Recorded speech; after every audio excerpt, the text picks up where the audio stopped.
Hello and welcome to a new year, 2017, and a new opportunity for your Arlington dollar to continue to explore the flow of dollars in and out of the budget here in Arlington. Today we're going to be beginning our new season with a conversation with Deputy Manager Sandy Pooler, who is about to celebrate his first anniversary on the job, and the first opportunity he has to direct the annual budget process. So we have asked Sandy to talk to us today to guide us through from A to Z each year's budget process, who the players are, where the public has a chance to weigh in and how, and in the end, how everything gets wrapped up into one package to be presented to town meeting in the spring. Thank you very much, by the way, for taking the time to elucidate all this for us. We appreciate it. I know that we're kind of already here in January well into the process, but if we could ask you to step back, this is FY18 that we're working on, this budget, right? Or that you're working on. So when does that start and how does that start? If you could just, as I said, step by step, take us through it. So Arlington, like all cities and towns in Massachusetts, has a fiscal year. Starts July 1st, runs 12 months through June 30th. So we're about halfway through the fiscal year, 17 now. And the way to remember what fiscal year you're in is it's always the year of the June coming up. It is a year-long process. It's a cycle every year. It really starts at the end of the summer where we start our capital process. The capital and the operating budgets run in tandem with each other. So over the summer, the department heads are thinking about what their capital needs are, and in August we ask them to start to submit their requests for the coming year so that we can give that to the capital planning committee that usually convenes at the beginning of September and then works between now or then and now to assemble recommendations for capital planning. Okay, and I'm going to interject, as I will throughout, if you don't mind, and just ask that you clarify what the difference is for our audience between capital kinds of expenditures and projects and operational. Sure. So capital are big, long-lasting things. They usually are physical things, so either we're purchasing a good, such as a truck or a fire engine or something like that. Computers are goods. Or we're making improvement to a facility, so improving a building, whether it's a renovation. A school, for instance. A school. There have been many of those recently. One of the things that is good about Arlington and about what's been set up here over the years is that the town has a plan to devote 5% of its budget every year to capital. And not every community has that. Arlington does. It makes it so much easier to maintain our key capital assets and in the long run, I think, save some money. So the other thing about capital assets is they usually have a useful life of anywhere from 3 to 30 years, and they cost at least $3,000, but most of them cost much more than that. Right. So those are capital assets. Operating budgets really reflect the day-to-day operations, and for city and town, it's 80% of that is your people. Whether it's the salaries of the people or the benefits that we pay them, 80% goes to paying people because we're in a people business. That's how we deliver services.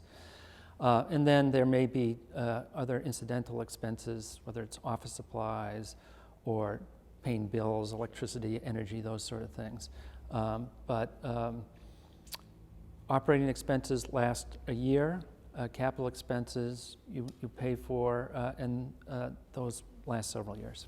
Okay, great. So get back on track then, excuse the interruption. And you were saying that the two processes both begin more or less near the end of the summer and do run in tandem. That's right. So I'll let you.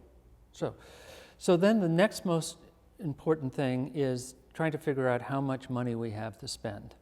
The way we do budgeting is we first figure out what resources we have available, and then we try to match that up to our needs. And that's been the way it has been for cities and towns ever since Proposition 2.5 went into effect in the early 80s. Before that, departments would say what they needed and the taxes would rise to meet that need. Ever since Proposition 2.5, there have been strict limits on how much taxes can go up. So it used to be a request-driven budget process in the old days. Now it's a revenue-driven process. So the very first conversation you have to have is how much revenue do we have? And we do that sort of in a two-step process. There's a revenue task force that is made up of the town manager, the deputy town manager, and some members of the select board or the Board of Selectmen and the Finance Committee. And we meet just to review what our revenue has been from prior years. We look at trends, and then we make a forecast as to what we think we can count on for revenue in the coming year. So what is sustainable and reliable? There are some revenue sources that fluctuate from time to time, and there's some that are pretty steady. So we try to put that all down on paper, and so it's pretty clear. That sounds, can I just say, that sounds tough. That sounds like a tough needle to thread in a sense. Well, it requires judgment, it requires looking at trends, and it requires understanding what the dynamics are behind different revenue sources. So for example, property taxes are a very steady source of revenue because of Prop 2.5, when we know that our basic levy can go up 2.5% every year. The thing that you really have to understand from year to year is if there's new things to tax, if there's a new building in town or somebody's renovated their property, that adds on to that 2.5. And so it's talking to the building inspectors to see how many permits have been taken out and talking to the assessors to see which properties he has on the list that are new and factoring that in from year to year. And that can fluctuate a lot with the economy. The same thing with building permits. Those go up and down all the time.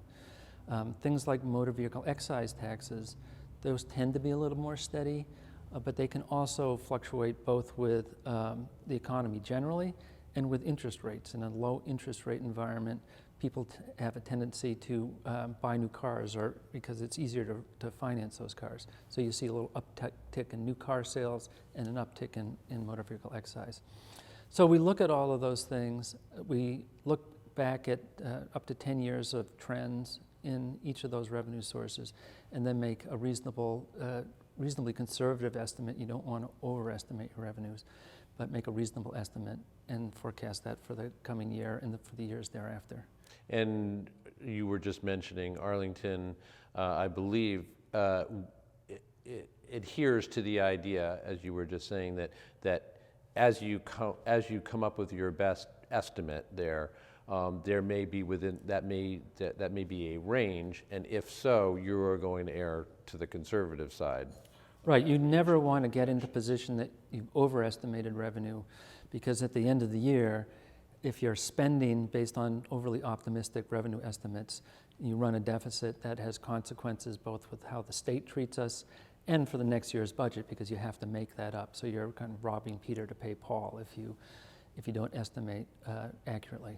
And my assumption is that historically Arlington has done that successfully over a long period of time. Oh, that's right. It's done a good job of projecting.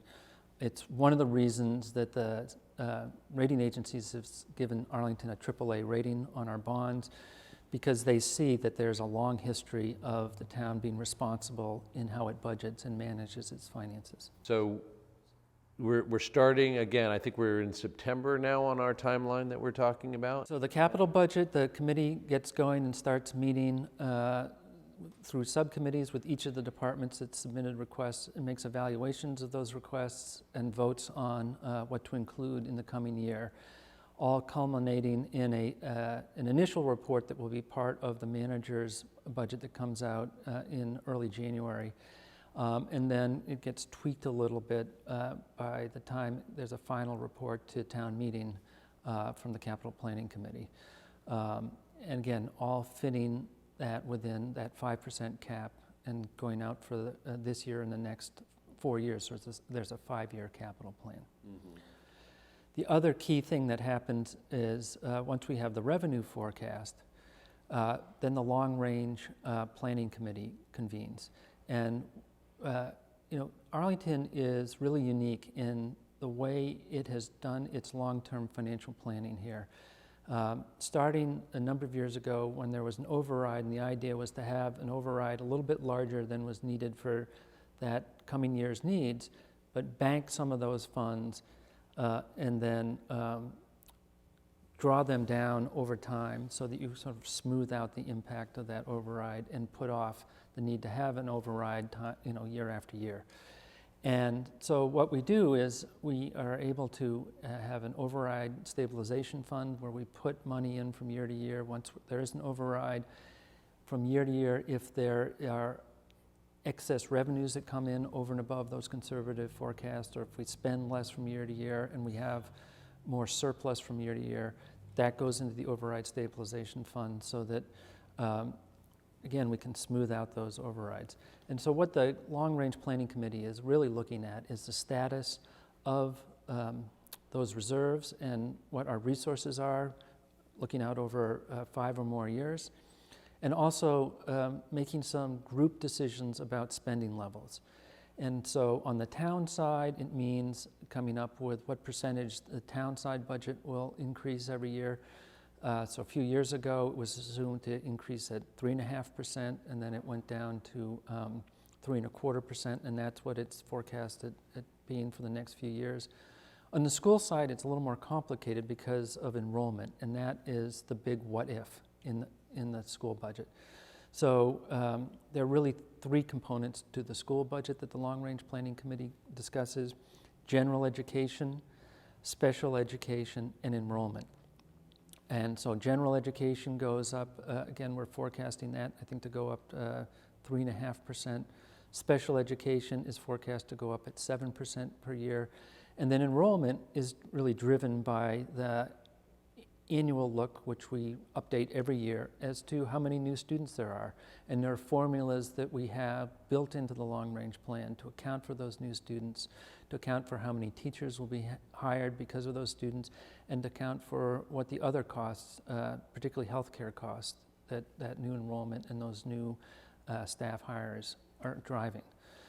So that all goes into a big, long spreadsheet, and there's, I think, consensus that is developed among the manager's office and the finance committee, the selectmen and school committee members about what the town can afford, what our reasonable revenue estimates are, and at what point sometime in the future we may have to have an override.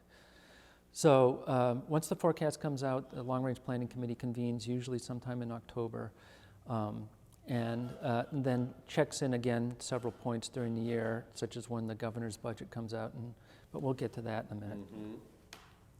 Once we have our initial forecast and a consensus about what the budget will be for the next year, that then sets off a process of the manager discussing budgets with the departments. So what we do is we say to each department, we know how much it's going to cost for you to run your budget next year based on known increases through salaries, through collective bargaining. There are known increases for things like energy, because we buy energy on a long-term basis, so we may have a 3-year contract for gasoline or electricity. So some years we'll know exactly what those prices are going to be. Some years we're in a negotiation or procurement year, so we make an estimate. But we know what it will cost to maintain services, steady services from year to year. Then the question is, do we have any extra capacity because there's a little extra revenue, or because our costs are fairly stable? And do we allow departments to ask for money, to add money to their budget? And so that's exactly what we do. We say, here's steady state maintenance of services. if you had more money, what would you do with it? And then we go through a series of meetings with each department in the fall and ask them how their budgets look, what their needs are. Some departments say, if I maintain services, I think it's adequate. Others have suggestions for how they can improve services, and they make their pitch, and then we make a decision as whether we can afford it. I would imagine there'd be more departments in the second category than the first, as in more departments who would say, yeah, we could definitely use some extra money to be able to do this, that, or the other thing. Well, I would say the departments, my experience with dealing with the Arlington departments is they don't just ask for the sake of asking. I would say half the departments didn't ask for any more money. You know, I think they know each year, because we give them the opportunity to ask, that they don't have to grab, right? That they know we'll listen to them. So I think that works well. There are others where there are real and demonstrated needs, things change, and you know, we try to give them a fair hearing. So I just wanted to clarify something. When you're going through this particular part of the process, which is sounds like it's taking place throughout the fall mostly, the consultation with the departments in this way, does everybody understand within those departments that there is going to be a certain increase in their budget that is just like what we would call a cost of living increase for, you know, somebody on a salary, something that they know that, as you say, for steady state, they know how much of an increase that's going to be, and then it's a question of just, do they need more than that, or? Sure. So we give them two lists. One, a list of each of the employees in the department and what their projected salary is for next year. We ask them to verify that just to make sure we have it all right. And then we give them a list of all their expense line items, whether it's the telephone budget or office supplies or gasoline or any of those things. And so basically what we start out is we put in on the personnel side what those collective bargaining increases are, and we'd say, okay, that's a given, that's yours.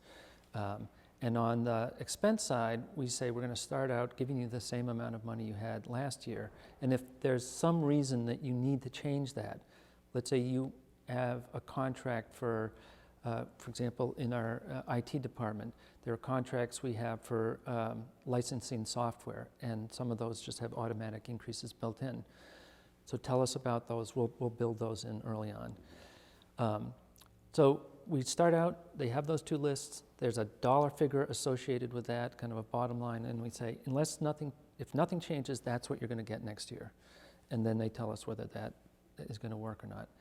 And then they can always have the opportunity to say, well, you know, we think we are always running out of money for printing, let's say, or advertising. That has been particularly an issue for the clerk's office and for the planning department, as there have been more and more zoning changes or projects being proposed, and you have to notify Right, neighbors. this is for the purposes of letting people know Exactly. who would be affected or who would be interested, or. So it's an obligation we have to the public to advertise and to notify. And so if they can show that there's been an uptick in that, which there has been in the last few years, then we try to adjust their budgets accordingly. Okay, great, thanks for that. So that stuff all pretty much wraps up by mid-December. And then the big event is coming out with the manager's budget, which I'm going to show you an example. This is a classic line item budget. This is the manager's budget in this green folder, and I'm just going to open this up. So just kind of randomly, you can see this is the general fund rental properties. So this is a funny one because it's going to change this year, but this was for the Gibbs School, and this is a classic line item budget here, each of the expense items. And then this is a small department with only one employee, but we have the personnel there. So this budget is really mostly an internal working document for the manager's office and for the finance committee. And when the finance committee has its deliberations and meetings with the department, it refers to this document to look at the details. Under the Town Manager Act, the town's charter, The town manager is required to submit this budget to the selectmen and to the finance committee by January 15th every year. So you're coming up to it. So yes, we have about a week to go. So we're in the middle of it. And by this time, we've made most of our decisions, and we're in our final tweaks to try to get everything in order. That then sets off the process of the finance committee having those meetings. And since it's a finance committee that's going to present the budget to the town meeting, they have to understand all of the line items, all of the personnel decisions. It's been my experience here and in other communities that finance committees are basically there as a kind of an outside check on what the staff has made a recommendation for. They tend not to make major changes, but there may be tweaks, or there may be things that have come up after January 15th that we have to take into consideration. For example, we've made an estimate now of our health insurance costs, but we won't really know those health insurance costs until March. So the finance committee will make an adjustment at some point to those items. Mm-hmm. And how many other kinds of things are like that, where you're making the best assessment you can in that town manager's report that's coming out on the 15th, but there's an understanding that there are things that are going to be different, numbers are going to be different? Yeah, I would say that is the one big wild card, because through the long-range planning committee process, the town department and the school department know what their allocation is going to be for the coming year. And so, I mean, that's really the bulk of the budget between those two. So we know other big things like what our pension assessment is going to be. We know generally the capital planning within that 5%, that it's not dead on 5% every year, so that may go up and down a few $1,000s, but that's a minor tweak. So we really know the big items by January. And so it's just making sure that we've got all the numbers exactly right. Mm-hmm. That's an important function for the finance committee to undertake. And that town manager's report, again, pardon my kind of layman's manner of describing this, but is that by either obligation or custom always going to be a balanced budget, as in the numbers that are there are, you've figured out the revenue as best you can, the anticipated revenue, and then you have made some of the decisions, hard or otherwise, that would need to be made already by then, and what you're handing them is something that where the numbers add up, so that you're sure. not... Yeah, we will always produce a balanced budget for the finance committee to consider, and the finance committee will produce a balanced budget for town meeting to consider. By law, we have to have a balanced budget, and kind of getting back to being a AAA community and being recognized for good management, there's the town always has produced a balanced budget. That's just good fundamental management. So, ironically, as soon as the manager's budget comes out, there may be a change. And that's because the governor's budget comes out every year in January. January 25th, more or less, the fourth Thursday of the month, or fourth Wednesday of the month. He comes out on a Wednesday, and then we usually get the details on a Thursday. So sometimes there are changes to that. That's one of the other things that we don't control, how much state aid we're going to get. We make reasonable estimates, again, try to be a little bit conservative. But that's probably the next big event in the year-round calendar. And can I ask, the January 15th date for the town manager's report, is that specific to Arlington, or is that a customary moment in the budget cycle for most towns? Because it does seem like that's an odd juxtaposition where you've just done your work, you've turned in this state of the moment budget, and then things can be very different just a week later. Is that? Well, it's funny because it's the big difference between cities and towns in this state. Towns have a tradition of having a budget document sometime in early winter. I don't know what it goes back to. There's probably some historical reasons for it. Cities, on the other hand, it is not at all unusual for mayors to wait until May to deliver a budget to their city councils. So it's just a historic accident. It's built into our Town Manager Act or our charter. So it would take an act of town meeting and the legislature to change it. It's something that we've gotten used to and have been able to deal with. And to go back to the long-range plan, because we have that long-range plan and because we're able to build things in for many years, even if there's a change from year to year in state aid, we can tweak certain things in that long-range plan to maintain stability. As long as the state doesn't really pull the rug out from under us, as long as their changes are more or less tweaks, we can handle it.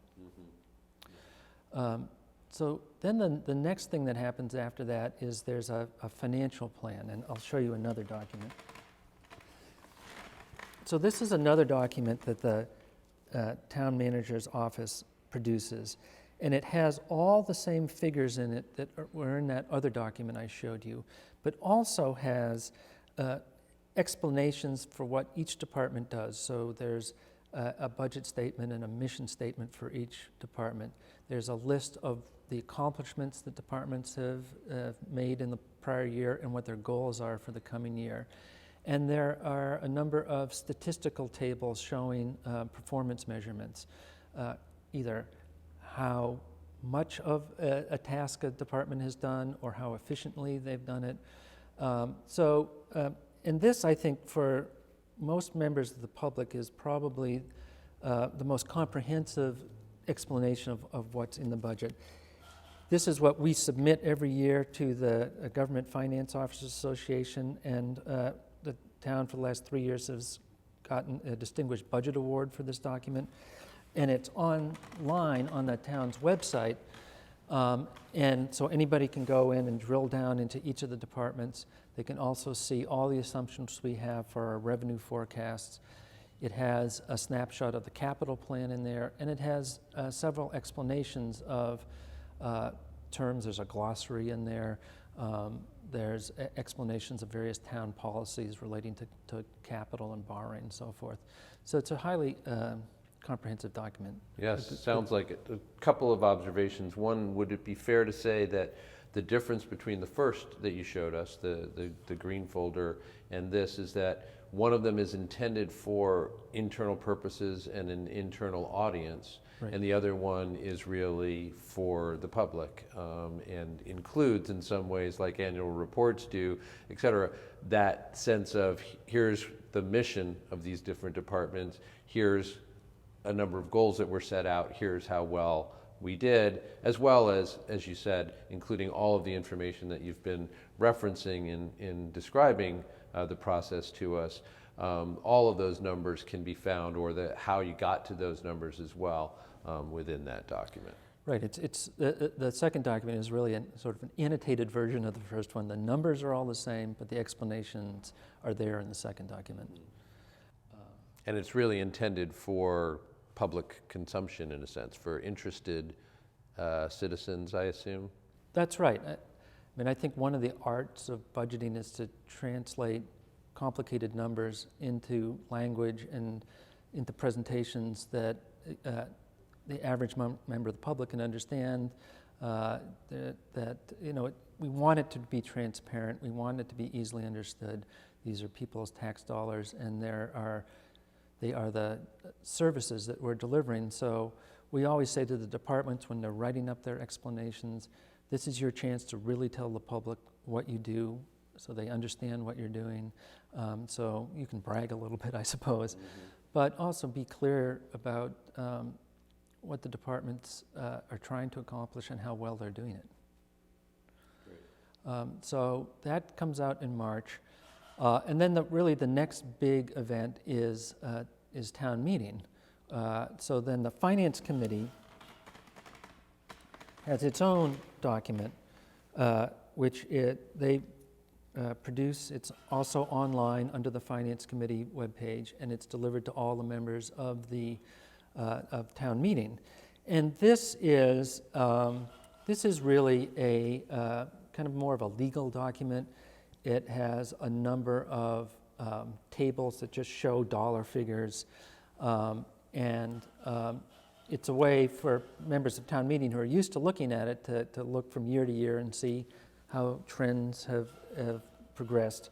But what it does is, it is the document that town meeting votes on. It is the legal document that then sets the budgets for each of the departments and tells them how much their bottom line is to spend from year to year.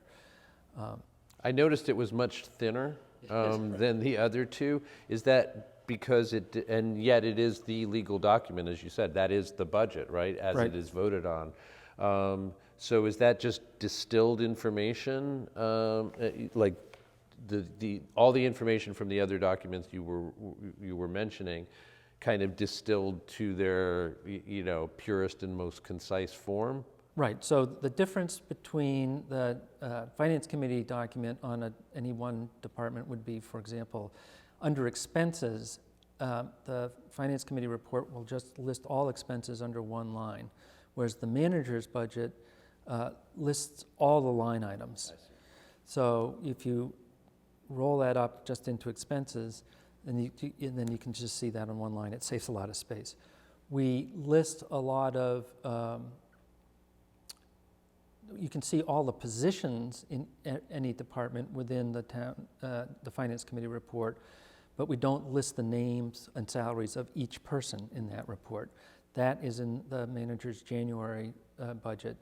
But once it gets to town meeting, you can see how much a position is budgeted for, but we don't go through the list of all the people. And the fact that you give the totals but not the line items, or none of the individual salaries, for instance, or whatever, is that because town meeting is not either interested in or charged with, parsing things out at that level? They just basically need to know what the bottom line is? Well, when town meeting votes, they vote on what we call a legal level of control. And what they're voting on for each department is its bottom line budget. So that is what needs to be presented to town meeting. There has to be a record that was presented at that bottom line, and a record that that's in fact what they voted for, so that the comptroller knows how much to allocate that legal level of control that the department can't go over and spend over, and what we monitor every month by department, what departments are looking at. So that's why it's presented in that fashion. There is a little bit more backup in there on some of the details, but really it's the legal document that shows what's been authorized by the legislative body, town meeting, for the departments to be able to spend. Okay.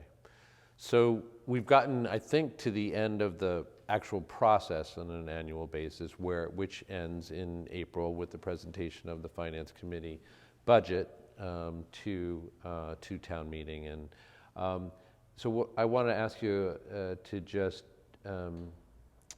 delve a little more deeply into a couple of aspects. One is that you've done a great job of really kind of tracing it out and holding on, frankly, to your sense of where we were on the timeline, despite my interruption. So I want to say I appreciate that, and I'm impressed.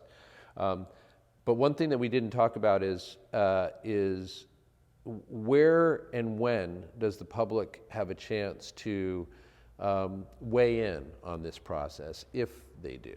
Sure. So I think there are many avenues to follow to have influence or make requests or suggestions.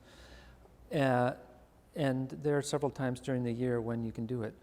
So it can be with the department. So if a citizen has some need that they think needs to be fulfilled, talking to the department head is certainly a possibility, and that allows the department head to then make his or her pitch during those meetings in November and December with the town manager.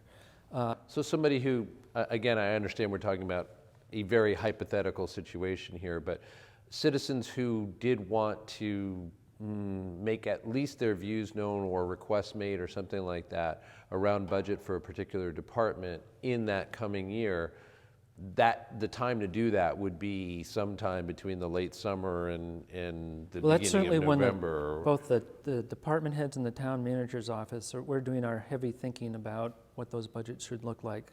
So I think that's a good time to do it. After that, when the finance committee starts taking things up, each precinct has its own finance committee member, and people could contact them and put their suggestions forward. They're always welcome any time of year to contact the town manager's office. We get those calls from time to time, and we do try to keep those in mind when we're thinking about our priorities for the coming year. And certainly also contacting the selectmen, because one of the things that the selectmen do each year as they evaluate the town manager each summer, they set out sort of goals and objectives, and part of their job is to set broad policy parameters for the town manager to meet. So it may be if they're hearing from people about any particular area in town, they will incorporate that into their conversations and their evaluations of the manager. So I think that particularly happens in the summer when they do a formal evaluation, but there are ongoing conversations between the selectman and the manager about priorities. And I think it's appropriate any time of year to do that. So I think those are the most effective ways. So just to sum up then, I think what you were saying is points of direct contact for members of the public would include departments or department heads, ideally perhaps late summer to, through the first couple of months of the fall, but any time of year I'm sure applies for most of these things. Then also their finance committee members that they can speak to and through, one assumes, and then contacting the town manager's office, which they can do at any time, and the Board of Selectmen as well. Right, now I'm going to open up the box a little bit more for a few other things. We were talking about capital, so certainly getting in touch with the Capital Planning Committee. They have a page on the website, their contact information is there. And then there are a few other departments that are unique. Obviously, the school department and the school committee, contacting them, they have their own process that sort of mirrors what we've been talking about.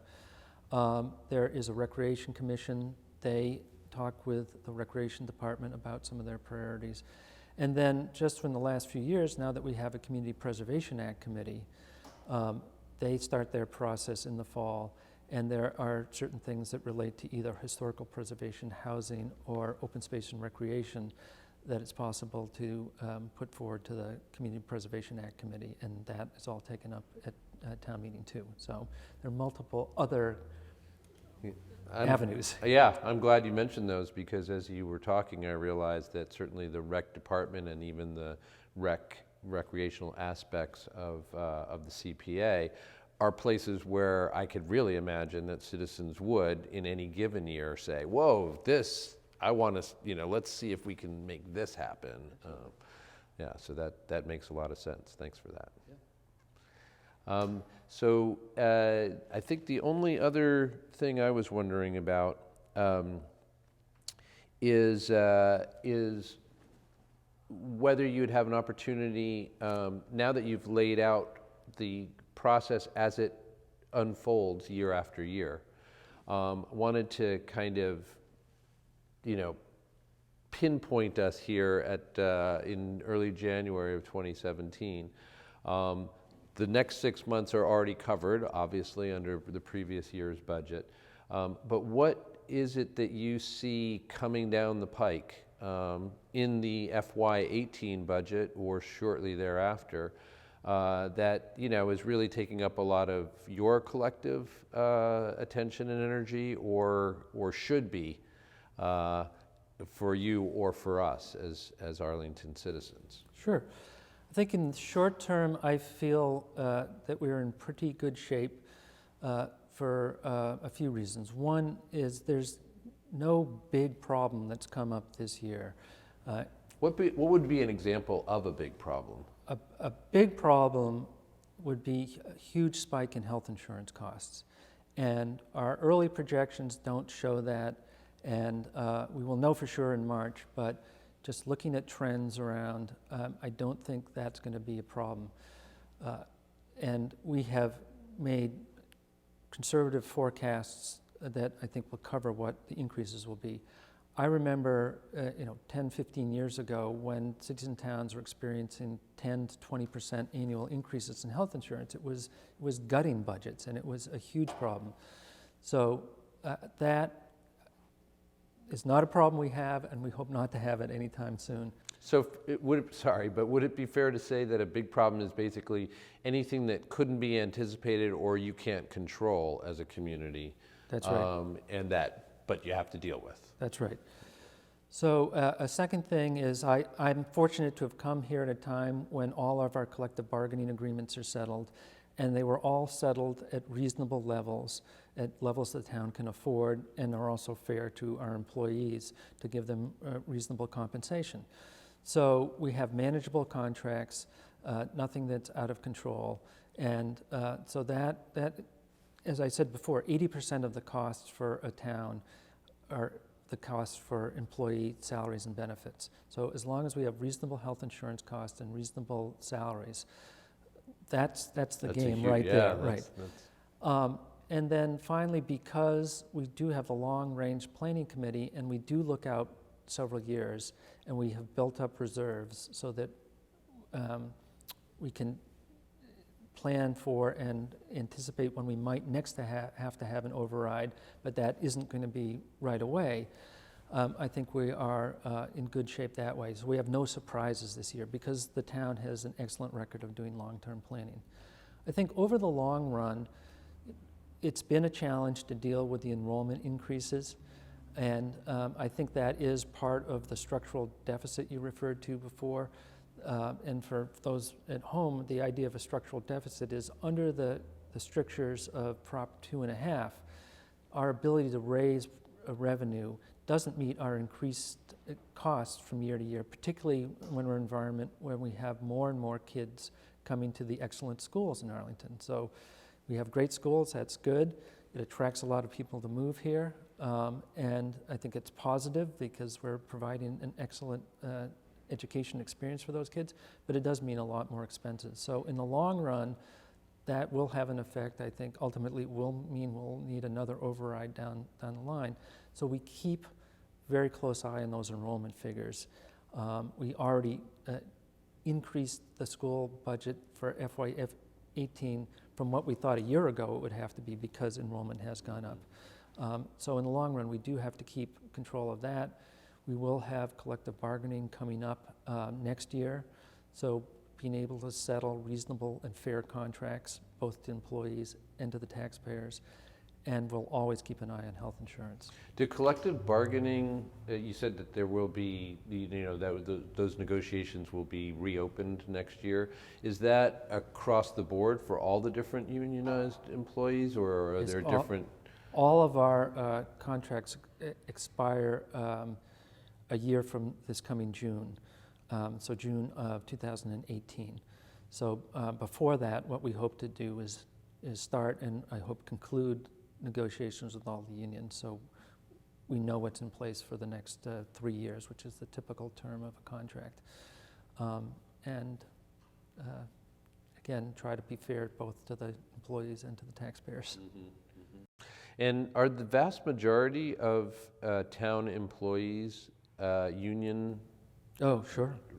Sure, all the teachers are. Virtually all of them, the teachers, the fire department, the police department, the custodial services, I assume. Really, it's the only people who are not unionized are people who are in management or certain what we call confidential positions. So people, for example, in the Human Resources Department who have access to the information about collective bargaining and the town strategies, those are not union employees. Mm-hmm. The department heads are not union employees, and certain other key managers. But other than that, it's a very highly unionized environment. If you come from a non-union environment or the private sector, it sometimes takes a little getting used to. It's a whole different world. But it's the world in which we live, and I think the town has had good relations with its unions. We've certainly been able to work with them around things like health insurance, and have cooperative agreements with them, and that's been very important to being able to maintain services, for the union's point of view, maintain jobs, and be able to have decent benefits and salaries at an affordable rate. So you would say that you had mentioned before that it was really nice timing for you that you happened to come in when these things were settled and at reasonable rates.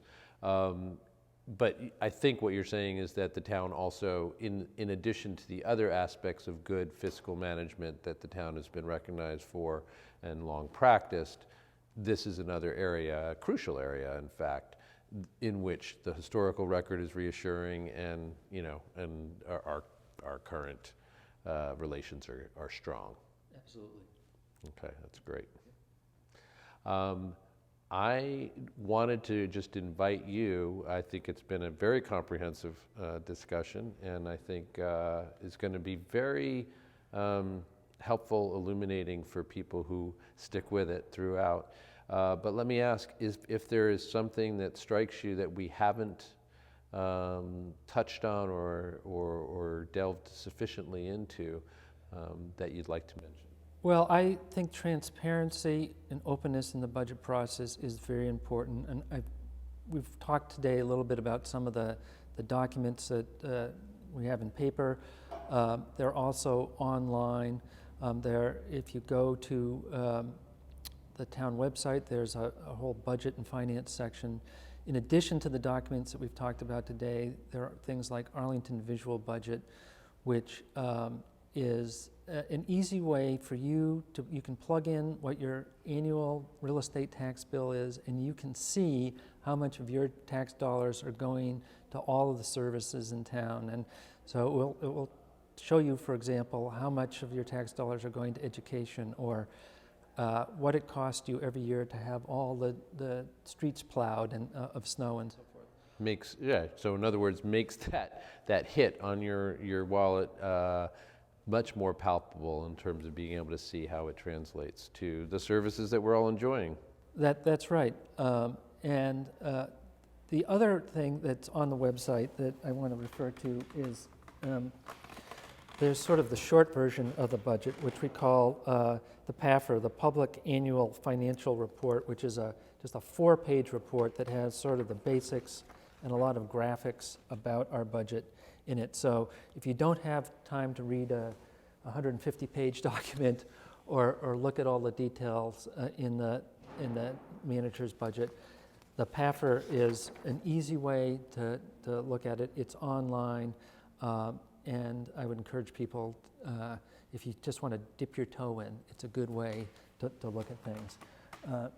That's great. And if I can just interject to remind our audience or to let you know that a future segment of Your Arlington Dollar will in fact be taking a tour of the visual budget that you were referring to before, not the PAFR that you just were talking about, but just preceding that. And we will go with one of the architects of that visual budget into it and allow people to see just what you were talking about, how the numbers add up in terms of their own tax bill, but also in general, all of the rest of the information. And it is rich with information, the visual budget, I know.